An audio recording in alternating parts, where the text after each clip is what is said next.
It is not often when you talk about podcasting and services and companies that are assisting that you were talking about something that's not a microphone, a mixer, or a piece of software. No, today we are talking about podcast furniture. You're like, what? Yes, podcast furniture, very specifically podcast tables. We have Jason Villanueva. He is the owner of Podcast Tables. You can find them at podcasttables.shop. And they build this table system specifically designed for podcasters to give them great looking sets, easy cable management, something that's going to look really nice. And I could say that because we have actually used them. So excited to talk to Jason about this, how it got started, and maybe what plans they have for the future. Jason, thank you for joining us today. Yeah, thank you so much for reaching out and having me today. Oh, it's our pleasure. So were you into podcasting and that led to the tables? Are you into furniture and you're like, oh, I see a gap? Like, how did you go from whatever it was you were doing into I'm going to be the podcast tables guy? Yeah, how about that? So I was actually in podcasting in 2017. We started a faith-based podcast, and we had a studio down in the basement at our facility, and we just built that out and evolved with the scenario. So it started off as audio only. Eventually, we introduced video. With introducing video, now you've got camera angles and that kind of stuff. And so started with a square table, then we moved to a oval conference table, really just trying to adjust people around the space to get the good shots and the good angles. But we ran into the issue where sometimes we'll have 2 people, 3 people, 4 people. And so I thought, man, I really need a table that I can add and subtract pieces if needed. And I need something that is going to create this half moon scenario, kind of like a news desk or a sports desk, ESPN, CNN, whatever, however you want to put it. Got all the guys at the table, and just better for camera angles, better for layout, better for spacing. And then eventually thinking, I need a hole here for a cable. I need some cable clips. I need some wire management, et cetera, et cetera. So it started off essentially solving a problem for myself in our studio, and then it's just evolved over time. That's pretty cool. So what are the basic, offerings that you have right now? Because I see you're unveiling some new ones, maybe changing out some colors. But if I were to go to podcast tables, dot shop, what is it that I would expect to find? What's the kind of flagship product that we're looking at? Yeah, so the flagship product is our real wood modular style podcasting tables. I know that's a mouthful, but I want people to know that it's real furniture. It's solid wood. We have oak, Havea, we've got walnut. And so this is furniture that's going to last a long time. I hate to say it's not IKEA because I love IKEA. I was in IKEA in Houston, and then a week later I was in IKEA in Kansas City because we just, I've got some ideas. We're going down with family and that kind of stuff. So I love IKEA, but it's not IKEA. It's not a hollow core. It's built to last, and it'll last for a long time. So real wood modular style podcast table. We call it modular because it comes in sections. And so if you have 3 people on your show, you can buy 3 pieces and they all connect together. 4, 5. We've even had somebody buy a full circle, which is 8 modular pieces. And so that was pretty cool. But you'll find what kind of camera they're using with that one. well, they were going back and forth with like adding pieces and taking pieces away. So essentially the 8-piece circle served as a conference table for all of their, management. And then they would take pieces away and then record content on them. So, kind of multi-purpose. But we've just recently added what we call it's a powder coated MDF table. So it's MDF, medium density fiberboard. And so it's powder coated, UV cured. So it's water resistant.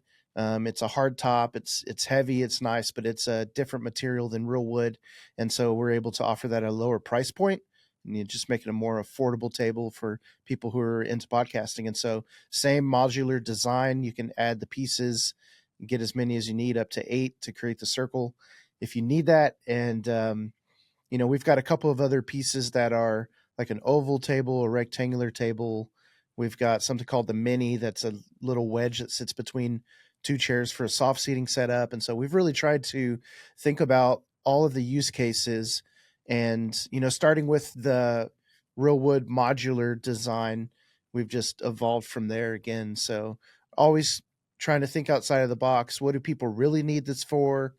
And one of the interesting things is every time I set up a table for a customer, I do that sometimes, if I get the opportunity to deliver to a customer, it's really great because then I have to put the thing together and then I get real user experience and then I make adjustments and I'm like, that sucked. And so we're going to fix that because if I know how to put these together and it sucked for me. So how do I make it easier for the next person after I go through that process? So what were some of the sucky things that were happening? Like what are some of the latest innovations that benefit podcasters putting this together and using it? Yeah, well, let me tell you a story. One of them is we used to offer screws, so just a wood screw with a thread that you would have to use a power drill with a bit to drive the screw into the wood. So we would pilot the hole. And so, I mean, it's just screwing something into a piece of wood, but not everybody's done that. What people are used to is they call it RTA, ready to assemble furniture, where you have an Allen key or an Allen wrench, whatever you call it, with a bolt and there's a thread, and you just, it's super easy. So there was one day where I was putting together one of these tables, and the screws that I was using, they weren't going all the way in, and the heads were stripping out. And I was like, well, that's not good. So then I switched screw sources. Essentially, I switched screws, and then we made the pilot holes bigger, and that helped. But then I switched where I was buying the screws, and we just got a bad batch. And I was driving home from Podfest. I went to Podfest in Orlando back in January, like end of January. And I get a text message, and the guy's like, "Hey, I just got my table, and the heads are popping off of these screws." And I'm thinking to myself, man, that freaking sucks. There's nothing I can do about it. It's just a bad screw or whatever. So I'm like, well, I can send you some new screws. Like, if you go to the hardware store, here's the type of screw you should buy. I'll send you an Amazon gift card just to kind of help cover some of that cost, like maybe ease some of that inconvenience. And he's like, okay, that sounds good. Thank you so much. Well, then I decide to look this guy up, and on Facebook, he has 4 million followers. Oh, And so I think to myself, the guy that has the issue putting these tables together has the most influence out of anybody who's bought one of our tables so far. And we had gotten a lot of ideas being at Podfest, and I was like, okay, what are my steps when I get back? So one of the things we did was we bought a CNC machine, and this is an $8,000 expense. But what that allowed us to do is to route out the bottoms of the tables where the table leg plate will set in to the table. So there's no question where it goes. And then the holes line up to metal threaded inserts. And now we offer bolts and Allen keys. So it's like super easy to just line the pieces up and drop the bolts in and then tighten them with an Allen key. So we solved that problem. It was a big expense, but it peace of mind for me is worth the money so that I don't have customers who are running into issues, so right. You want the experience of somebody gets this table, puts it together quickly, starts using it. People watch it and say, "Man, I love your setup." And when they ask you what is it, you want that person to say with a big smile on their face, "Oh, it's a podcast table. It was easy to set up. It looks great. It works great." Right? You don't want anybody to be like, "It's cool, but," right? Like you don't want that. So I appreciate the thoughtfulness that goes into it and kind of making sure it's as easy as possible. So some of the other features for folks who haven't seen a podcast table, and obviously we'll link to the website so you can check it out. But you've got holes drilled in to easily insert microphone stands. You've got holes drilled in there to easily run your cables through the table, right? Good cable management. You have the option of putting in, grommets for power. You've got underneath, you've got all these tools in there for cable management, right? So cables aren't just hanging down, ways to cover it. What else am I missing? What are some of the other accessories or features of the table that podcasters will get to enjoy if they check out your tables? yeah, I think you nailed it. And we really do pride ourselves on the design and the way of cable management and keeping the tops clean.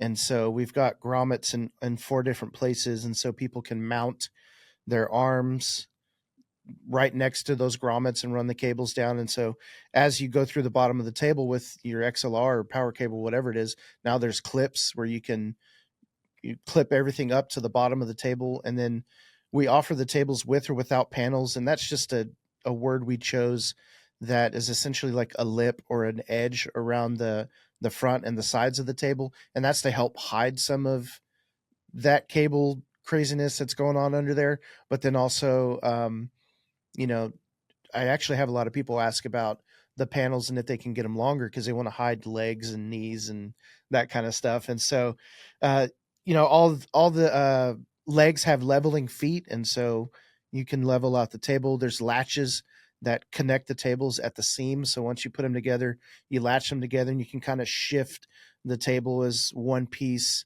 And something we've started offering recently, and I I'm not sponsored by anybody yet. I'm ready. So if they're listening, let's go. But the Elgato low profile boom arms, we love those. We think they look great with our table. They're highly functional. They've got cable management built into them. I mean, that's what I'm on right now is with our setup in our studio. We have the Elgato low profile arms. But what we've done is we're able to modify our tables by simply putting a 1/4 inch hole the through the table, and then we run a 1/4 inch bolt up through the table, and we can mount the base of the Elgato arm without the clamp, essentially flush mounting the arm onto the table. So it just looks clean. It looks custom. And I think that's a big deal too. It's like we do sell a design, but you can add some of these little features that really make the table look different than maybe what other people are doing with their tables. So we're offering that. We've done custom holes for the Rode PSA1 mics, and recently we've been doing custom holes for the bushing for the OC White boom arms, which are getting really popular and are really expensive. Yeah. so What are there any other customizations, like something, somebody says like, listen, you have great options, it's cool, but I really need this. Is there like a really specific customization that you've done that is worth sharing? Yeah, for sure. It's gotten a little more difficult lately with order volume to really put focus on customization, but I do it anyway because I want as many of our tables out there as we can possibly get, right? So if someone says, "Hey, we like the table, we think 36 inches on the long side is just a little too short," I did have a uh, a phone call from somebody at the Dallas Stars, and they're like, "Hey, we like your tables, and but we're going to be interviewing hockey players. So can you make the tables bigger? Can you make them taller?" And we're like, "Absolutely, we can." So we have 28-inch tall legs, which are just a standard table height. So if you go to a restaurant, if you sit at an office desk, you're looking at 28 inches. But some people ask for 30 because they want a little more room. Some people ask for counter height. Some people ask for bar height. So there's been some customizations to make the tables taller. And then again, like wider. So instead of it being a 36-inch wide edge, we go to 48, we add a foot. But with that, you increase the footprint of the table. So I always tell people we'll draw what that's going to look like and then give you the dimensions, and you can see if that's actually going to fit in your studio because we've had people they ask all the time what are the dimensions, and we tell them and like, oh, that's too big. And so just a word to the wise, if somebody is considering buying one of our tables, and the 4-piece is like the most popular setup, you want to be in a room that's at least 12 feet by 12 feet. Anything else, there's not enough room to move around or mount a camera and get a wide shot and that kind of stuff. So there's different things like that too that go into thinking about where these tables are going to live. All right. Good to know. And so, once again, you can learn more about this at podcasttables.shop. We are chatting with Jason Villanueva. He is the owner of Podcast Tables. Jason, before we let you go, we always like to ask everybody a few questions about the podcasting space. And so, let's get your take on what's happening right now. Is there something in the podcasting world, whether it's from the creator side or from the listener side, that you would like to see, some massive improvement on? Massive improvement. Or a small improvement, just something that you think would make podcasting better for everybody in the, creator and or listening experience. What's going to make it better?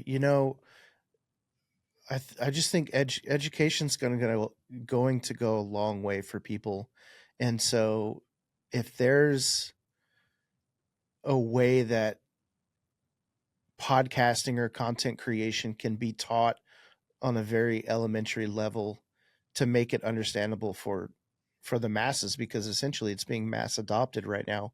And so you get people who are like, "Oh, we're going to do that." And kudos to the DIY person, the person that can go and learn on YouTube and all that stuff.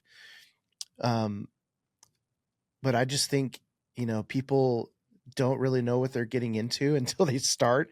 And so, yeah, where is the where are the big influencers that are really trying to teach things on an elementary level to the masses? That's the best thing I can think of right now.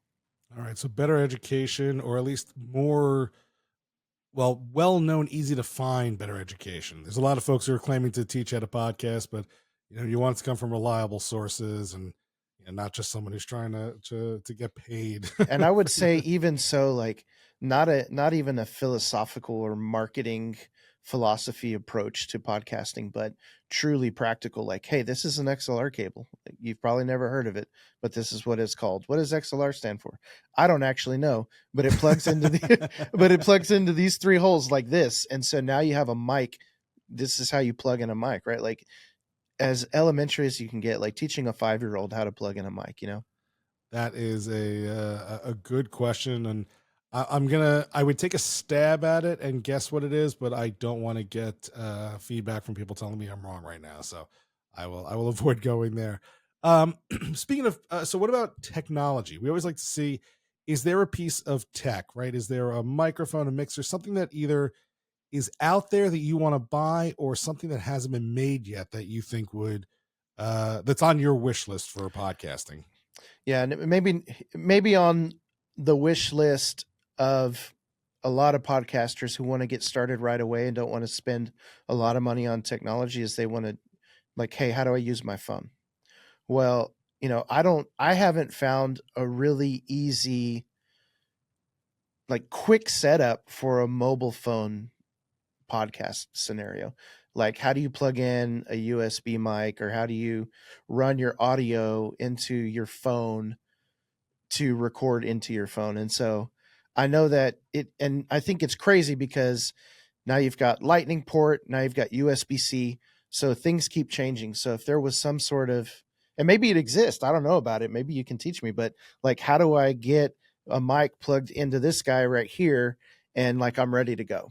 And I think people are looking for that scenario, and I'm like, well, you can try this dongle, and they're like, well, can I get it on Amazon? I'm like, not really, because not all third-party dongles work with iPhones. It'll tell you that the accessories, you can try it, but it's not guaranteed.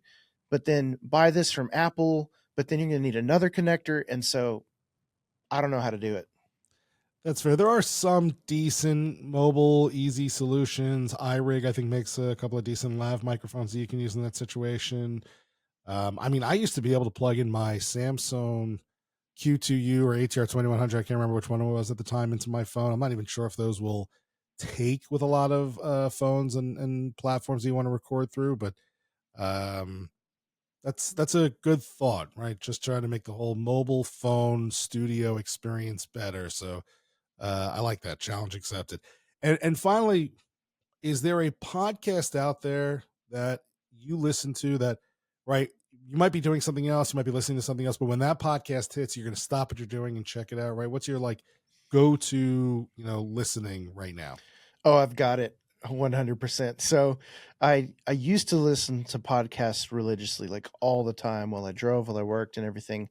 And I don't know if my attention span has changed or what, but I used to really enjoy business style podcast and marketing podcast and, conversational style podcasts, all that stuff.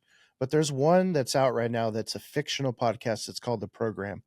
And I don't know if you've ever heard of this, but I might nerd out on this for a second, but Take your time. it's thanks.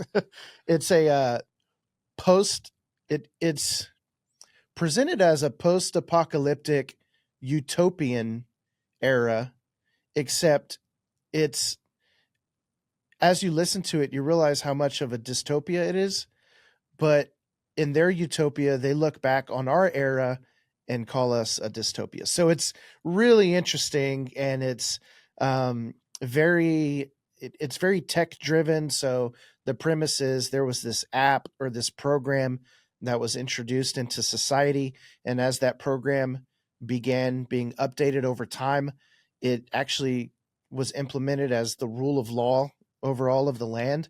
And so there's an entity or entities behind the updates, and every time there's a new update, everything in society changes, and it's supposed to be driving them more and more into a utopian era. So it's really great. It's it's voice acting, so it's a story, but then there's people who are acting, and it's well produced, and I think it's listener funded, so they don't have episodes all the time. But I came across the podcast and I binged it until there were no more episodes. And now I've been waiting 3 months at a time for the last year for new episodes to drop, because they write them and then they get them produced, and it takes a lot of money, a lot of time. So if that pops up and it says new episode program, I'm listening right away.